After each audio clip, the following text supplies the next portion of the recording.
Hello viewers, আসসালামু আলাইকুম। আমার সাথে যারা আছেন, যারা আমার ভিডিও দেখতেছেন, এই যে এটা হলো আমরা যে খাই চীনা বাদামের গাছ। এই যে চীনা বাদামের গাছ, এই যে বাদামের বিচিটা লাগানোর 7 দিন 8 দিন পরে এরকম একটা গাছ হয়, চারা গজায়। তারপরে এটা আস্তে আস্তে বড় হয়, প্রায় 2.5 মাস 3 মাস পর গাছটা উঠাই পেলে এই নিচে হইলো বাদাম আসে। ঠিক আছে, এই যে এই শিকড়গুলো থেকে বাদাম আসে। এই যে বাদাম আসছে, মাশাআল্লাহ। এই যে বাদাম আসছে, আপনারা দেখতেছেন। হ্যালো ভিউয়ার্স, এই যে বাদাম আসছে, এই যে বাদাম আসছে, এই যে মাশাআল্লাহ ভালো বাদাম আসছে। আপনারা দেখতে পারেন, এইভাবেই বাদাম আসতে থাকে। হ্যাঁ, এইভাবে মাটির নিচে বাদাম আসে। এই যে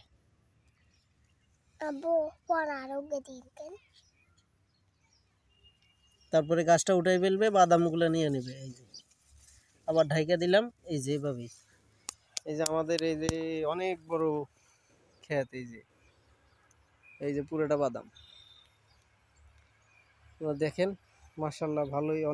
অনেকে বাদাম গাছ দেখার ইচ্ছা থাকে, অনেকে চিনেন, অনেকে চিনেন না। শুধু বাদাম খাওয়াটাই আমরা সবাই চিনি। ঠিক আছে ভাই, আসসালামু আলাইকুম। আশা করি ভালো থাকবেন। আমার চ্যানেলে সাবস্ক্রাইব করবেন, লাইক দিবেন, কমেন্ট করবেন।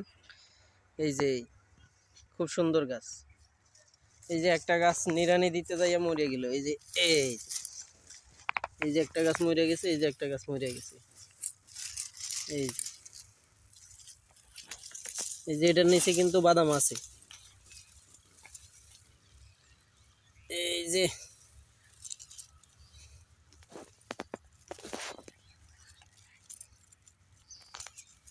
আসে নাই, এটার বাদাম আসে নাই। এটা এই যে বাদাম আসছে। এই যে এটা উঠেছে, এটা তো জীবিত। এই যে বাদাম আসছে আমাদের। এখনো অনেক সময় লাগবে। এরপরে এটা শুকাইবে, শুকানোর পর এটা আবার নিয়ে নেবে। এই যে